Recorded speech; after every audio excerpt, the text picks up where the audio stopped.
Welcome to Speak Now, the podcast that helps you speak English naturally and confidently. I'm Sarah. And I'm Mike. Today we have something really exciting for you, a complete guide to sounding like a native English speaker. You know, Mike, so many of our listeners ask us the same question. How can I sound more natural when I speak English? That's right, Sarah. And the answer isn't just about perfect grammar or having thousands of vocabulary words. There's so much more to it. Exactly. Today, we're going to share everything you need to know about natural English conversation.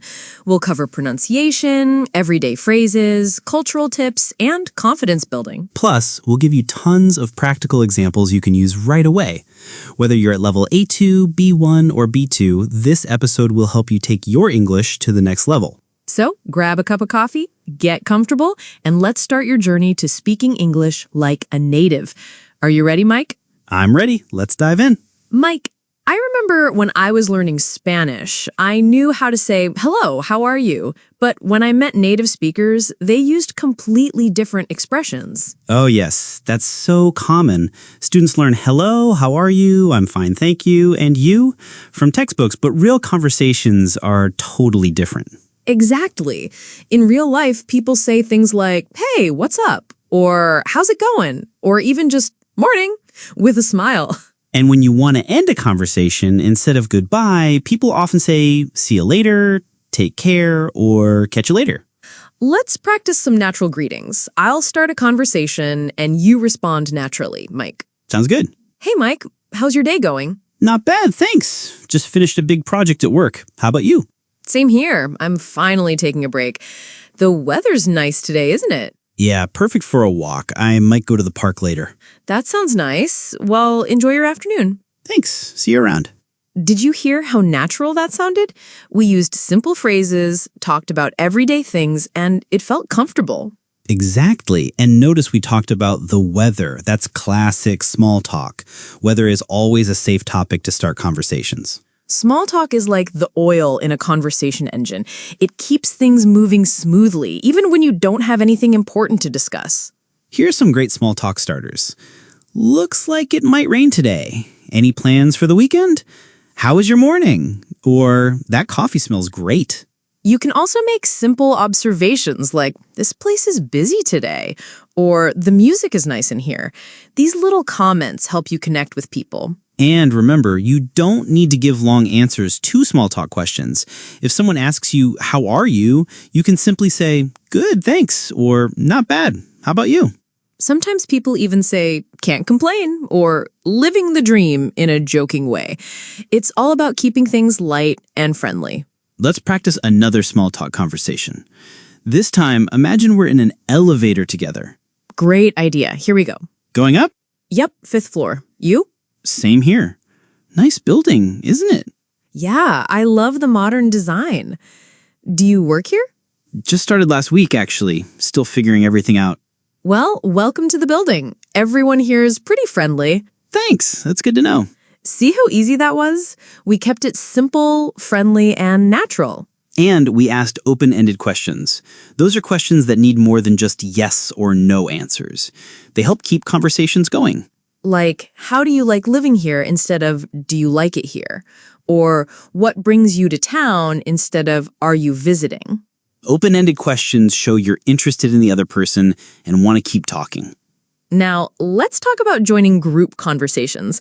This can feel scary, but there's a simple trick. Listen for a moment, then say something like, that sounds interesting. What are you talking about? Or, mind if I join you? Most people are happy to include new people in their conversations. Don't be afraid to jump in politely. And if you're at a party or social event, you can ask, how do you know the host's name? That's a great way to start talking with someone new. Before we move on, let's review the key phrases from this section. For greetings, hey, what's up? How's it going? Morning. And how's your day?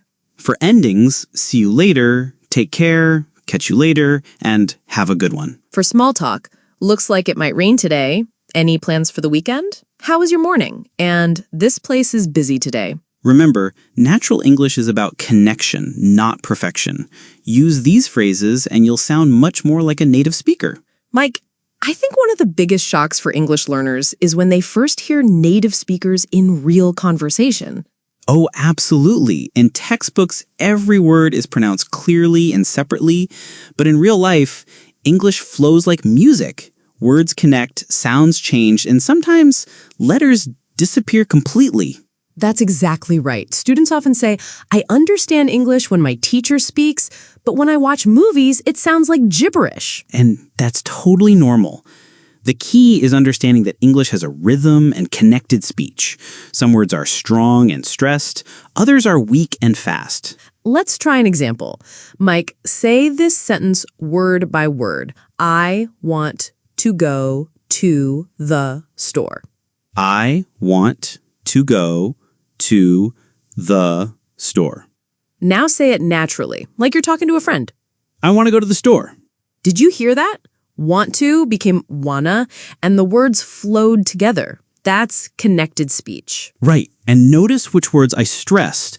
I, wanna, go, and store.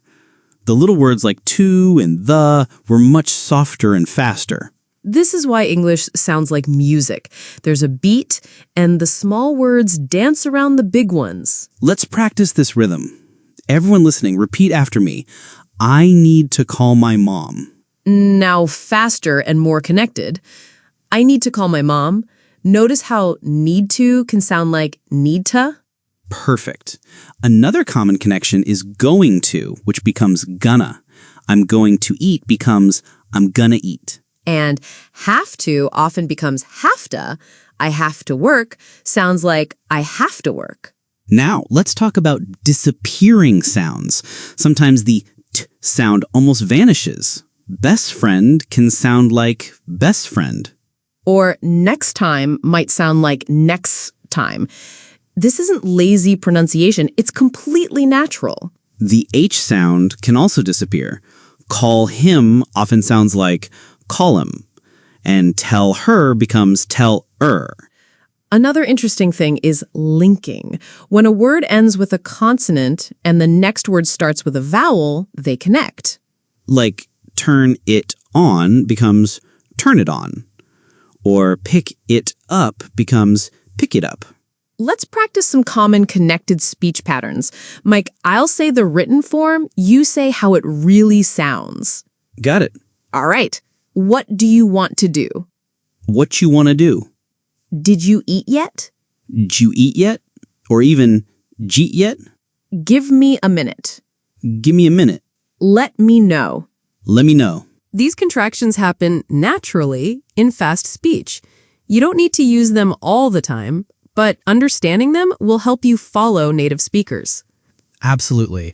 And let's talk about intonation, how your voice rises and falls when you speak. For yes/no questions, your voice usually goes up at the end. Are you coming? But for information questions with what, where, when, who, why, or how, your voice goes down. Where are you going? And for statements, your voice typically falls at the end. I'm going to the store. Intonation also shows emotion. If you're excited, your voice rises.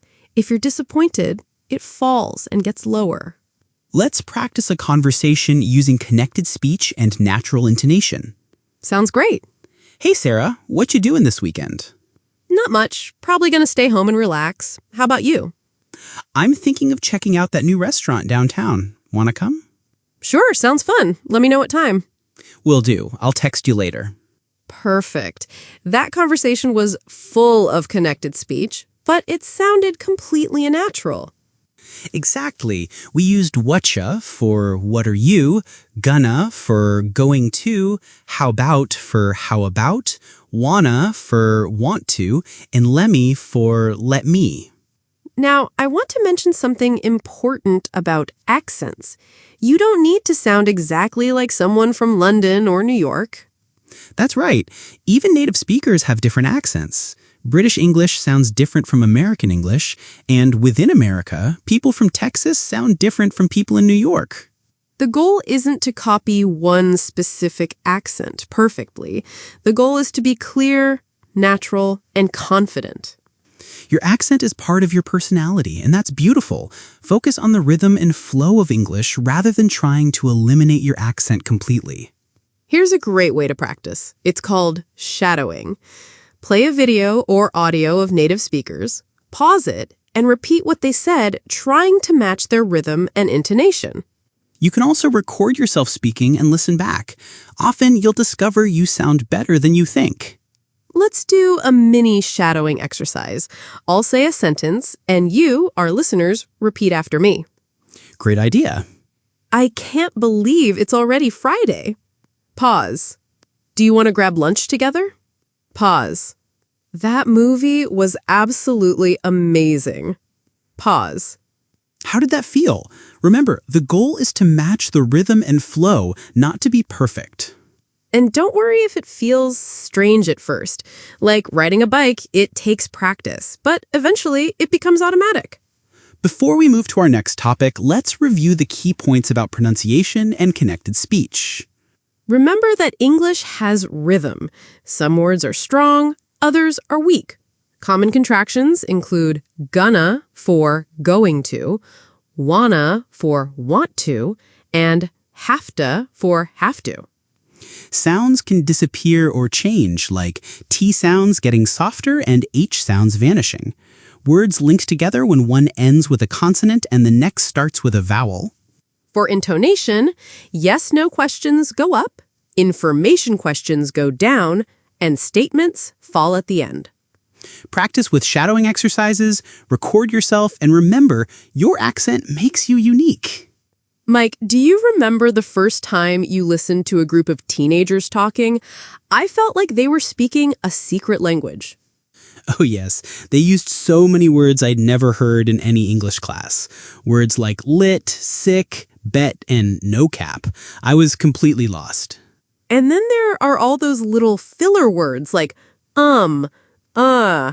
like, that seem meaningless but actually serve an important purpose.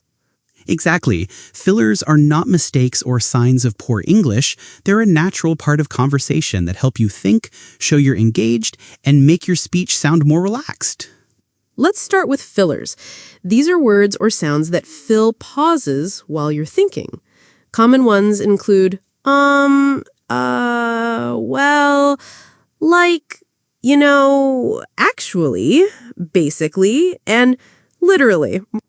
I'll demonstrate with two versions of the same story. First, without fillers. Yesterday, I went to the coffee shop. I ordered a latte. I saw my colleague. We talked about work. That sounds very robotic, doesn't it? So, yesterday I went to the coffee shop and I ordered a latte. Then I saw my colleague, and we actually talked about work for a bit. Much more natural. The fillers make you sound relaxed and give you time to think. But be careful not to overuse them. A few fillers are natural, but too many can be distracting. Let's practice a conversation with appropriate fillers. I'll start. Sounds good. So, I was thinking we could maybe go see that new movie tonight, if you're interested. Oh, actually, that sounds great. I mean, I heard it got really good reviews. Yeah, exactly. And, well, I checked the times, and there's a showing at 7. Perfect. Let me just check my calendar real quick. Yeah, I'm free. Awesome. I'll, buy the tickets online then. Did you notice how natural that sounded? We used fillers to think, to soften our statements, and to keep the conversation flowing. Exactly. Words like actually, I mean, and well help you transition between ideas or correct something you just said. Now let's talk about slang. Slang is informal language that's popular in casual conversations, especially among younger people. Some slang is universal, but much of it changes quickly and varies by region. Don't worry about learning everything. Focus on the most common expressions. Here are some popular slang terms. Cool and awesome for something good. Sick or lit for something amazing. Chill for relaxed or calm. If someone says, that's fire, they mean it's excellent. No cap means no lie or seriously. Bet means okay or yes, definitely. For negative things, you might hear, that's trash, or that sucks. If something is mid, it means it's average or mediocre. And there are slang expressions for different situations. If you're tired, you might say, I'm beat or I'm wiped out. If you don't have money, you could say, I'm broke, or I'm strapped for cash. When you're leaving instead of I have to go, you might say, I gotta bounce or I gotta dip. Let's use some slang in a conversation between friends. Great idea. Yo, Sarah, did you see that concert last night? Yeah, dude, it was absolutely fire. The band was sick. No cap. I heard the tickets were expensive, though. True, I'm pretty broke now, but it was totally worth it. Bet. I'm jealous. Next time you find a good show, let me know. For sure. I got you. That conversation was packed with slang, but it sounded natural for friends talking casually. Remember, slang is very informal. Use it with friends, but be more careful in professional or formal situations. Now let's discuss real-life expressions, phrases you hear constantly, but rarely find in textbooks. These include transition phrases like, by the way, speaking of which, anyway, and long story short. Also, opinion starters. To be honest, honestly, personally, in my opinion, and if you ask me. And agreement phrases like, exactly, absolutely, you're right, I couldn't agree more, and that's so true. Don't forget softening phrases that make you sound less direct, like kind of, sorta, I guess, maybe, and I think.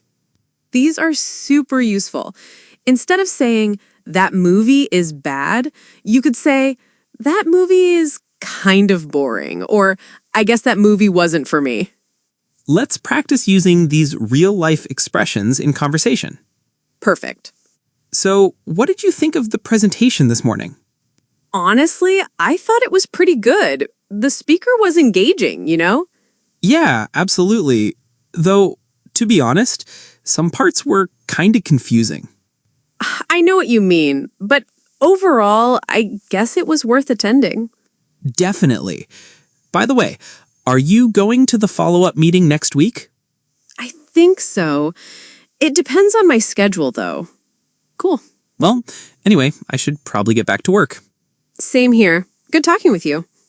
Notice how we used honestly, absolutely, to be honest, kind of, sort of, I guess, by the way, and I think. These expressions made our conversation sound natural and helped us express our opinions politely. Another category of real-life expressions includes conversation starters and responses. You know what? Guess what? Wait, let me tell you something. And, oh my God, you won't believe this. For responses, you have, really? No way! Seriously? You're kidding! That's crazy! I can't believe it. Let's try those. Oh my God, Mike, you won't believe what happened to me today. Really? What happened? So, I was at the grocery store and I ran into my high school teacher. No way! That's crazy! Did they recognize each other? Yeah, she remembered my name and everything. It was so weird, but cool. That's awesome! I love unexpected encounters like that. These response phrases show you're engaged and interested in what the other person is saying. They're also great because they give you time to think about what to say next. Another useful category is hedging language, phrases that help you sound less certain or more diplomatic.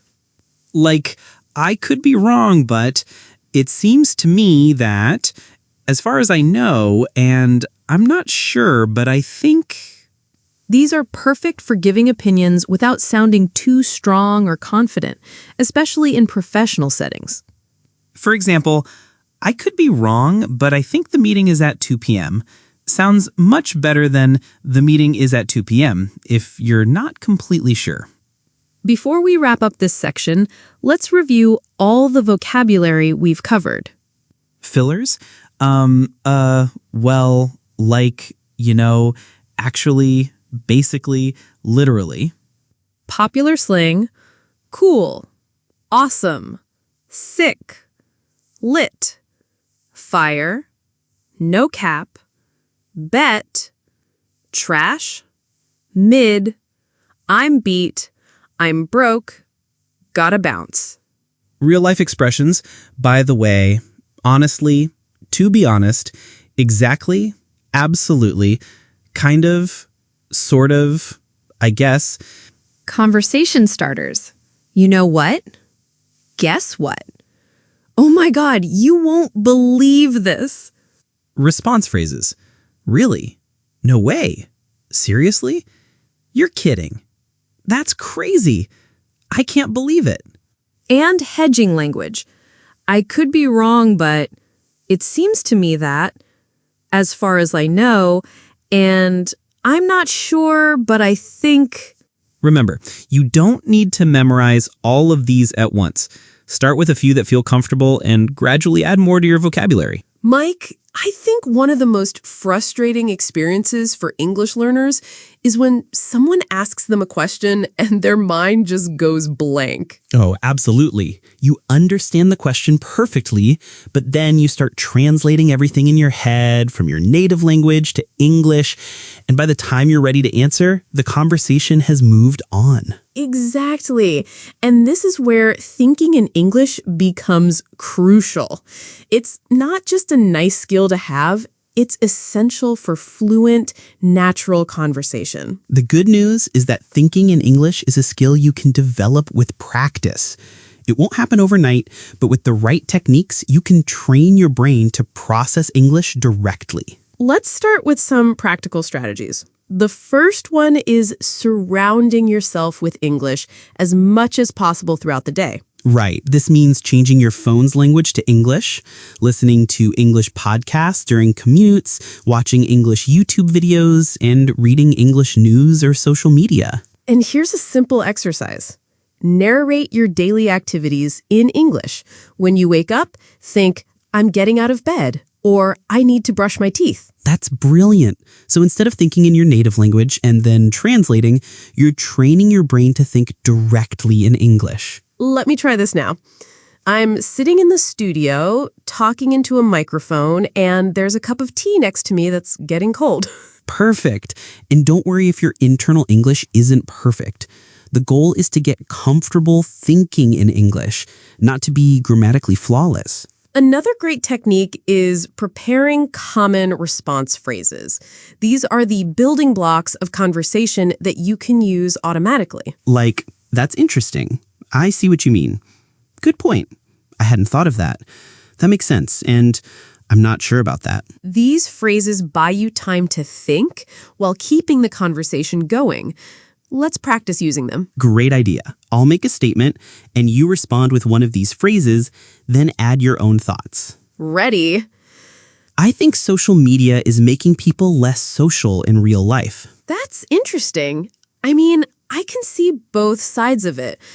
Sometimes social media helps me stay connected with old friends, but you're right that it might be replacing face-to-face conversations. Good point. I hadn't thought about the long-distance friendship aspect. See how those response phrases helped bridge the gap while I organize my thoughts? Exactly. And if you're really stuck, it's perfectly okay to use phrases like, let me think about that. That's a good question. Or, I'm not sure how to explain it. Native speakers use these all the time. There's no shame in taking a moment to collect your thoughts. Another strategy is building your repertoire of conversation topics.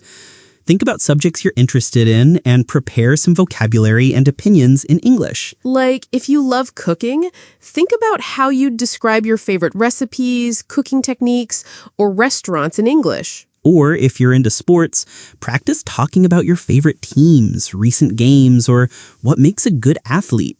This preparation helps because you'll have English vocabulary and concepts ready to go rather than having to create everything from scratch during the conversation. Let's practice this. Sarah, tell me about your hobby using only English thoughts, no translating from your native language. Okay, so I really enjoy photography. I love capturing moments and playing with light and shadows. There's something magical about finding the perfect angle or waiting for just the right moment when everything comes together in the frame. That was beautifully expressed. And you can tell it came naturally because you didn't pause to translate. Thanks. It helps that I genuinely think about photography in English because that's the language I learned most of the technical terms in. That brings up an important point. Sometimes we naturally think about certain topics in English, especially if we learned about them in English. Right, like technology terms, internet culture, or academic subjects you studied in English. Now, let's talk about dealing with unknown words during conversation. Instead of stopping to look up a word or translate, try describing or paraphrasing. Like if you can't remember the word screwdriver, you could say, the tool you use to turn screws, or that thing with a metal stick that fixes screws. Exactly. Native speakers do this too when they can't think of a specific word.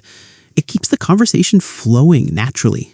And if you really can't think of how to express something, just ask for help. How do you say, or what's the word for? People are usually happy to help. Let's practice this paraphrasing technique. I'll give you a word, and you describe it without using the word. Challenge accepted. Umbrella. It's that round thing you hold above your head when it's raining to stay dry. Refrigerator. The big box in the kitchen where you keep food cold and fresh. Perfect. This skill is incredibly useful and shows advanced English ability. Another quick response technique is using echo questions. These are questions that repeat part of what someone just said to show you're listening and to buy you time. Like if someone says, I just got back from Japan, you could respond, Japan? How was it? This shows interest and gives you a moment to think of follow-up questions. Or if someone says, I'm thinking of changing careers, you could say, changing careers? What field are you considering? Let's practice echo questions. Sarah, I just started taking salsa dancing classes. Salsa dancing? That sounds fun. How are you finding it? My car broke down on the highway yesterday. Broke down? Oh no. Were you able to get help? These echo questions are so natural and helpful. They show you're engaged while giving you time to formulate a proper response. Absolutely. And remember, conversation is not a test. The goal is communication and connection, not perfection. If you make a mistake or can't find the right word, just keep going. Most people won't even notice, and those who do will appreciate your effort. Here's one final technique for thinking in English. Positive self-talk. Instead of thinking, I can't speak English well in your native language, think, I'm getting better at English every day in English. That's so important. Your internal dialogue shapes your confidence and abilities. Let's review the key strategies for thinking in English and responding quickly. Surround yourself with English daily, narrate your activities in English, and prepare common response phrases like, that's interesting, I see what you mean, good point, I hadn't thought of that, that makes sense, and I'm not sure about that. These phrases buy you time to think while keeping the conversation going. And don't worry if your English isn't perfect. The goal is communication, not perfection. And remember, conversation is not a test. The goal is communication and connection, not perfection. You know, Mike, I think confidence is like a secret ingredient in language learning. Two people can have the same vocabulary and grammar level, but the confident one will always sound more natural in native language. That's so true, Sarah. I've noticed that students who are willing to make mistakes and keep trying end up progressing much faster than those who are afraid to speak unless everything is perfect. Exactly. And the funny thing is, native speakers make mistakes all the time. We stumble over words, forget what we were saying, or use the wrong grammar. It's completely normal. Right. I literally just said I literally forgot my keys yesterday, which technically isn't the correct use of literally, but nobody cared because they understood what I meant. So let's talk about building confidence. The first step is accepting that mistakes are part of the learning process, not signs of failure. I like to think of mistakes as feedback. Each mistake teaches you something new and brings you closer to fluency. Another confidence booster is celebrating small victories. Did you successfully order food in English? That's awesome. Did you make a joke that someone laughed at? Amazing. And set realistic goals. Instead of, I want to speak like a native speaker, try, today I'll use 3 new phrases, or I'll start one conversation with a stranger. Practice is crucial too. The more you speak, the more comfortable it becomes. Find conversation partners, join English meetups, or even practice speaking to yourself in the mirror. Oh, talking to yourself is actually a great technique. You can practice conversations, try out new vocabulary, and build confidence without any pressure. And remember to smile when you speak. Smiling changes how you sound and makes people more receptive to what you're saying. Absolutely. Body language is huge in communication. Let's talk about that because it's often overlooked, but incredibly important. Good idea.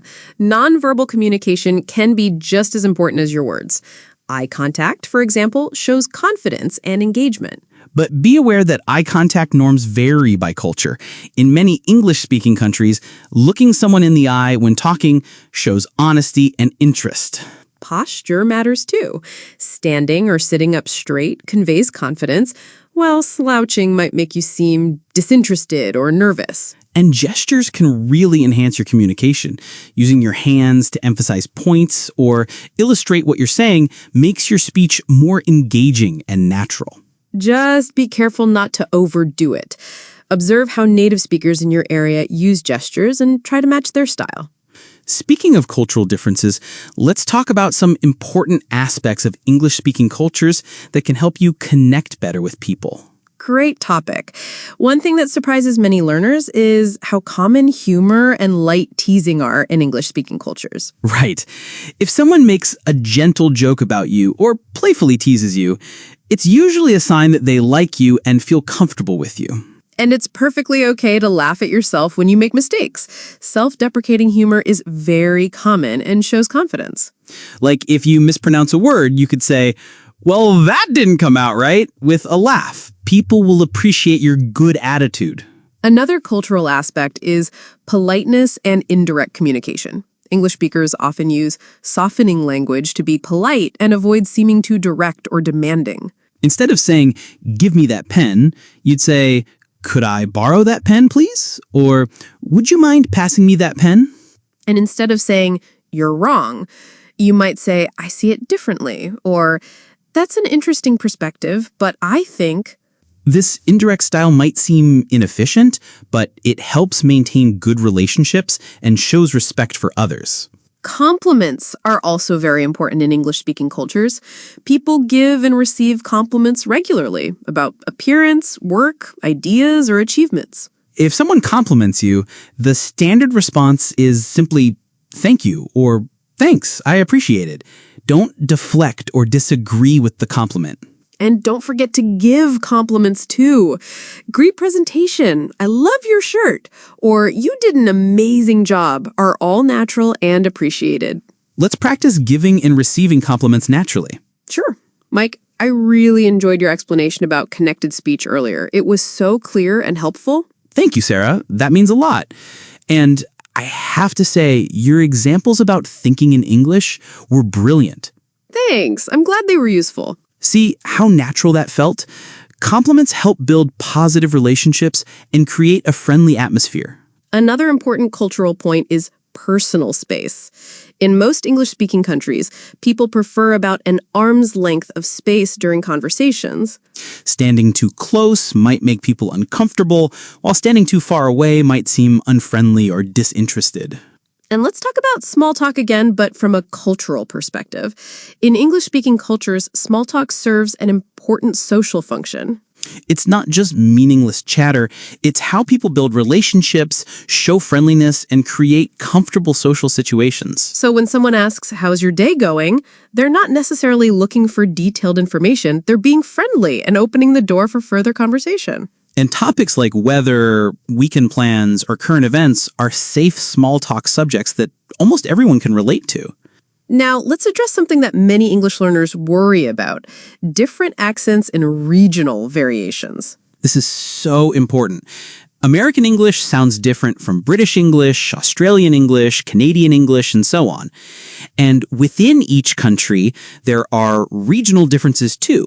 The key thing to understand is that there's no correct accent. Each variation is valid and legitimate. As a learner, you don't need to choose one accent and stick to it perfectly. Focus on being clear and understandable rather than sounding exactly like someone from a specific place. And remember, your accent is part of your identity. Many people find foreign accents charming and interesting. The most important thing is that people can understand you. As long as your pronunciation is clear and your grammar is reasonably good, you're communicating successfully. Let's talk about handling difficult situations or misunderstandings with confidence. Great topic. Sometimes you might not understand what someone said, and that's completely normal. Just ask for clarification. You can say, "Sorry, could you repeat that?" Or, "I didn't catch that. Could you say it again?" Or, "Could you speak a bit slower, please?" And if you're not sure about something someone said, you can confirm. So you're saying that, or just to make sure I understand, you mean... If you need time to think, use phrases like, "Let me think about that for a second." Or, "That's a good question. Give me a moment." These phrases are completely natural, and native speakers use them all the time. They show that you're thoughtful and engaged. Another confidence builder is learning to disagree politely. You don't have to agree with everything someone says, but there are diplomatic ways to express different opinions. Instead of, "No, that's wrong," try, "I see it a bit differently," or "I have a different perspective on that," or "That's an interesting perspective, but I think..." Let's practice polite disagreement. I think social media is completely bad for society. That's an interesting point, Mike, but I see it a bit differently. While social media definitely has problems, I think it also helps people stay connected and share important information. You make a good point.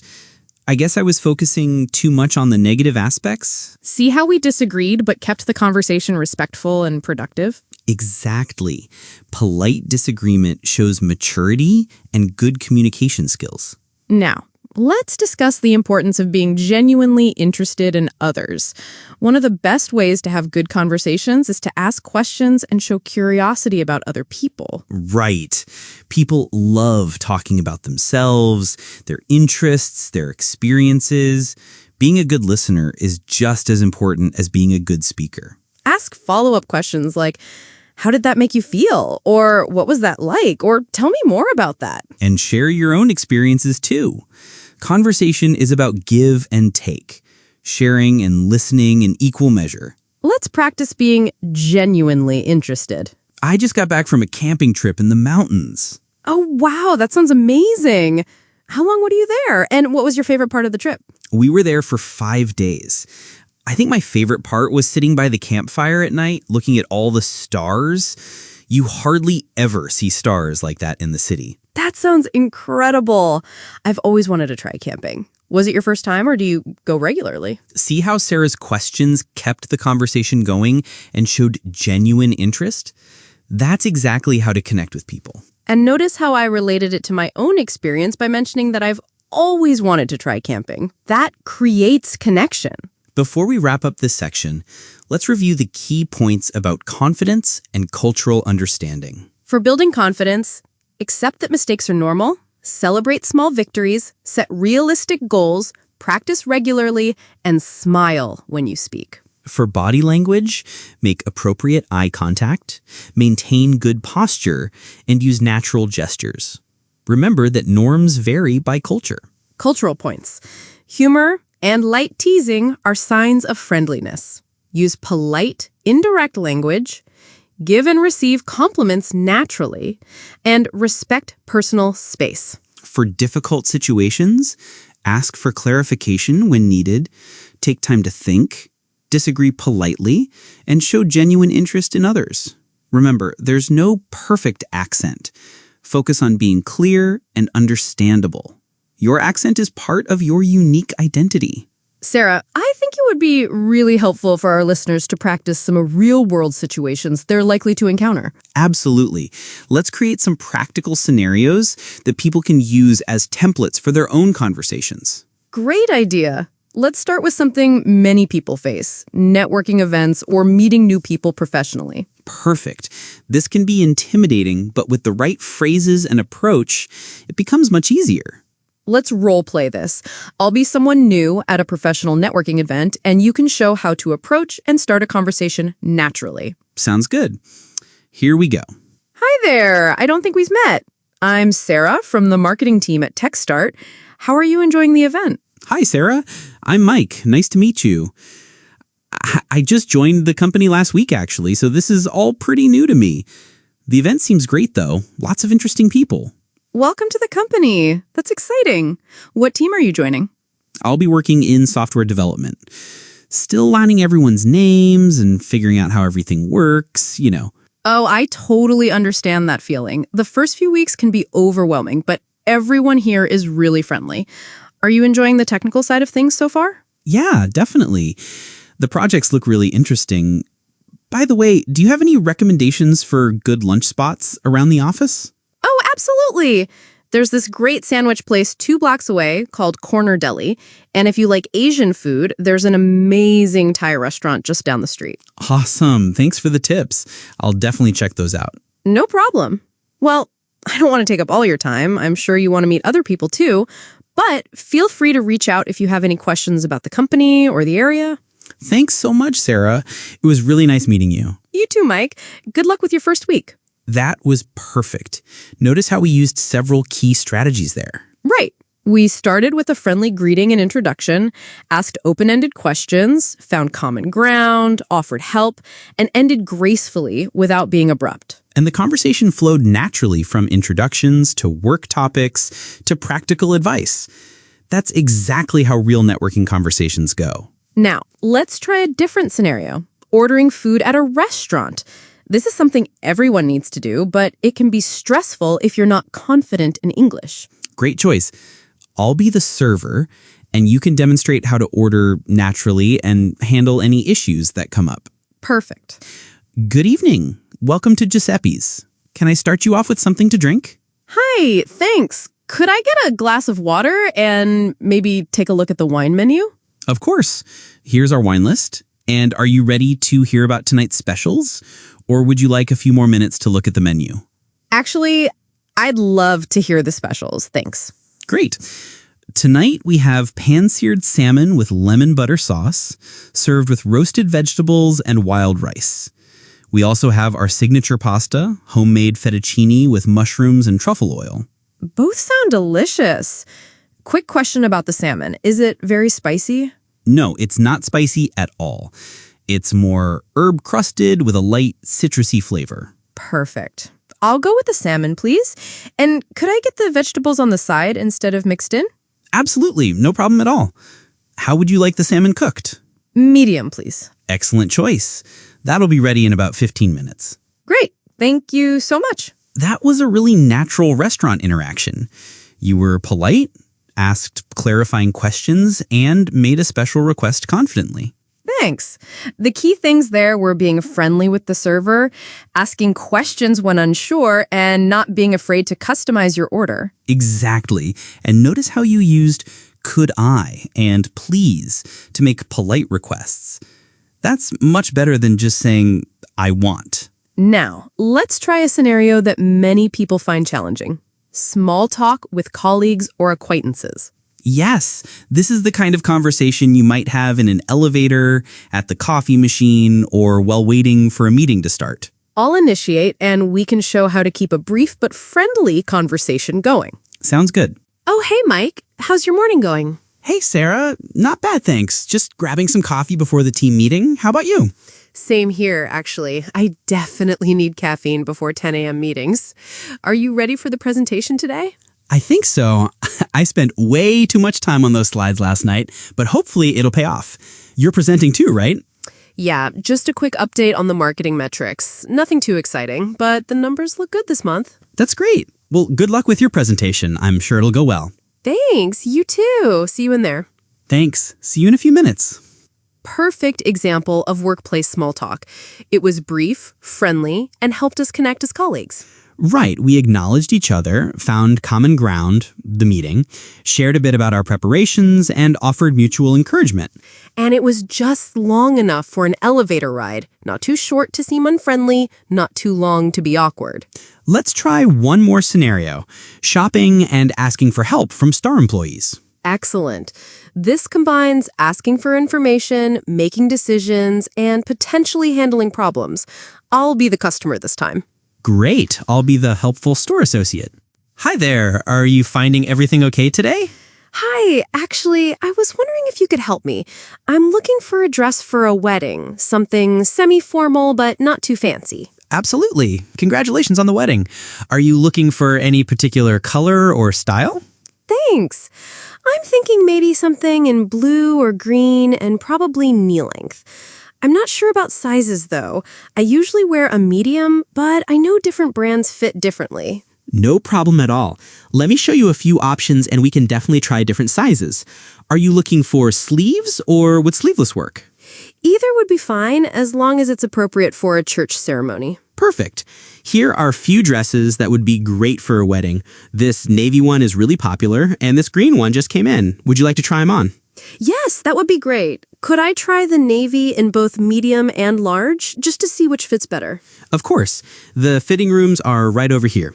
Take your time and let me know if you need anything else. Thank you so much for your help. You're very welcome. I'll be right here if you have any questions. That was a great example of asking for help and being specific about what you need. Exactly.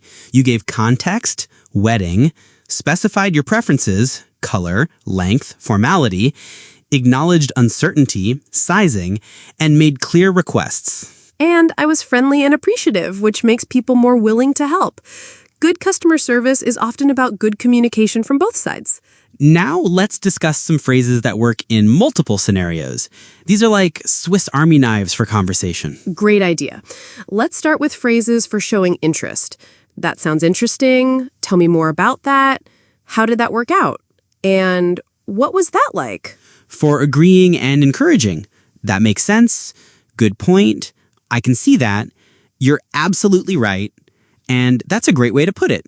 For politely interrupting or joining. Sorry to interrupt, but excuse me, could I ask, mind if I jump in here? And if I could add something. And for ending conversations gracefully, it was great talking with you. I don't want to keep you. I should probably get going. And let's definitely continue this conversation later. Let's practice using these versatile phrases in a quick conversation. So I've been thinking about changing careers, maybe getting into teaching. That sounds interesting. What's making you consider teaching? Well, I've always enjoyed helping people learn new things, and I think I'd find it more fulfilling than my current job. That makes sense. Teaching can be really rewarding. Have you thought about what subject you'd want to teach? Probably math or science. That's my background. But I'm a bit worried about the salary change. That's a valid concern. If I could add something, have you looked into corporate training? It might be a middle ground between teaching and your current field. Good point. I hadn't thought of that. That's a great way to put it, a middle ground. It was great talking with you about this. I don't want to keep you, but I'd love to hear how your research goes. Thanks so much. I really appreciate the suggestion. Perfect. We used almost all of those versatile phrases naturally in one conversation. And they help the conversation flow smoothly while showing genuine interest and support. Before we move on, let's review the key takeaways from these practical scenarios. For networking, introduce yourself clearly, ask open-ended questions, find common ground, offer help, and end gracefully. For restaurants, be polite with servers, ask questions when unsure, make requests confidently, and don't be afraid to customize your order. For workplace small talk, acknowledge colleagues, find shared experiences, keep it brief but friendly, and offer mutual encouragement. For shopping, be specific about your needs, give context for your requests, acknowledge uncertainty when appropriate, and show appreciation for help. And remember those versatile phrases that work in any situation, showing interest, agreeing, interrupting politely, and ending conversations gracefully. Mike, as we wrap up this comprehensive guide, I want to share some advanced tips for our listeners who really want to take their English to the next level. Absolutely. These are the subtle things that can make the difference between good English and truly native-sounding English. First, let's talk about register. That's adjusting your language style depending on the situation. The way you talk to your best friend should be different from how you speak in a job interview. Exactly. With friends, you might say, "Hey, what's up? Want to grab some food?" But in a professional setting, it's, "Good morning. How are you? Would you like to have lunch?" It's not about one being better than the other. They're just appropriate for different contexts. Native speakers switch between registers automatically. Another advanced tip is understanding subtext, the meaning behind what people actually say. English speakers often communicate indirectly. Like when someone says, "That's interesting," in a flat tone, they might actually mean they disagree or find something strange. Or, "We should have lunch sometime," often just means it was nice talking to you, rather than an actual lunch invitation. These subtleties come with experience and cultural exposure. Don't worry if you don't catch them all at first. Let's talk about something called discourse markers. These are words and phrases that organize conversation and show relationships between ideas. Like, speaking of which, that reminds me, on the other hand, by the way, anyway, and so where was I? These make your speech sound more sophisticated and help listeners follow your thoughts easily. Here's another advanced tip. Learn to recognize and use different types of questions. Tag questions add a social element, like, "Nice weather today, isn't it?" Or rhetorical questions can emphasize a point. What's not to love about chocolate ice cream? Now, let's address something important. Perfectionism. Many advanced learners get stuck because they're afraid to make any mistakes. But remember, the goal is communication, not perfection. Even native speakers say, make grammar mistakes and forget words sometimes. Focus on being understood and connecting with people. That's much more valuable than perfect grammar. And here's something that might surprise you. Developing your own English personality. As you become more fluent, you'll naturally develop a slightly different personality when speaking English. That's completely normal. Different languages can bring out different aspects of our personalities. Embrace it. For our intermediate and upper intermediate listeners, I recommend consuming content slightly above your level. This pushes you to grow without being overwhelming. And vary your input. Listen to podcasts, watch different TV genres, read news articles and novels. Each exposes you to different vocabulary and styles. Don't forget about output practice too. Join English speaking clubs, find language exchange partners, or even start a blog in English. The more you use English actively, the more natural it becomes. Output is just as important as input. Here's a final advanced tip. Learn to love ambiguity. English has many words with multiple meanings and phrases that can be interpreted different ways. Instead of finding this frustrating, see it as richness. It's what allows for wordplay, humor, and creative expression. And remember that language learning is a lifelong journey. Even we, as native speakers, are still learning new words and expressions all the time. So be patient with yourself, celebrate your progress, and keep that curiosity alive. Before we conclude, let's summarize everything we've covered in this episode. We started with natural greetings and small talk, showing you how real conversations begin and flow. We then explored pronunciation and connected speech, the music of English that makes native speakers understandable. We covered fillers, slang, and real-life expressions that textbooks don't teach, but everyone uses. We shared strategies for thinking in English and responding quickly without translating in your head. We discussed building confidence, understanding cultural nuances, and using effective body language. We practiced real-world scenarios you'll encounter and gave you versatile phrases for any situation. And finally, we shared some advanced tips for taking your English to even a higher level. Remember, speaking like a native isn't about perfection. It's about natural communication, confidence, and genuine connection with others. Every conversation is practice. Every mistake is learning. Every day you use English, you're getting better. We want to thank all our Speak Now listeners for joining us on this journey. Your dedication to learning English is inspiring. Keep practicing these techniques, be patient with yourself, and most importantly, enjoy the process of learning and connecting with others. Until next time, this is Mike And Sarah, reminding you to speak now with confidence. Thanks for listening, everyone.